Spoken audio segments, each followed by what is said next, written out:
ጥብቅ እርምጃ ይወሰዳል። የህብረቱ ጉባኤና የሞተር ብስክሌቶች እገዳ። የአፍሪካ ህብረት የመሪዎች ጉባኤ ተከትሎ በመዲናዋ ለተከታታይ ቀናት የሞተር ብስክሌት ማሽከርከር መከልከሉን የአዲስ አበባ ትራንስፖርት ቢሮ አስታወቀ።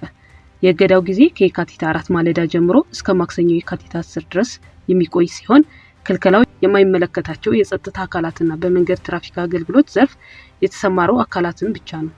የእገዳ ምክንያት በከተማዋ የሚካሄድ 38ኛው የአፍሪካ ህብረት የመሪዎች ጉባኤ በሰላም እንዲጠናቀቅ የትራፊክ ፍሰቱን ለማሳለጥም ነው ተብሏል። የካቲት 4 እና 5 የስራ አስፈጻሚ ምክር ቤት ስብሰባ ይደረጋል።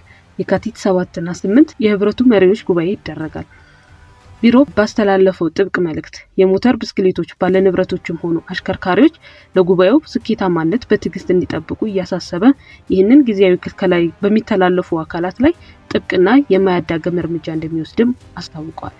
በእነዚህ ቀናቶች ውስጥ በከተማዋ ከፍተኛ የመሪዎችና የልኡካን እንቅስቃሴ ስለሚኖር በተለይ ወደ መካከለኛው የከተማዋ ክፍሎች ሜክሲኮ፣ ሳር ቤት፣ ቦሌ፣ ካሳንቺስ፣ ፒያሳና 6 ኪሎ የሚጓዙ ነዋሪዎች አማራጭ መንገዶችን እንዲጠቀሙ ይመክራል ብለዋል።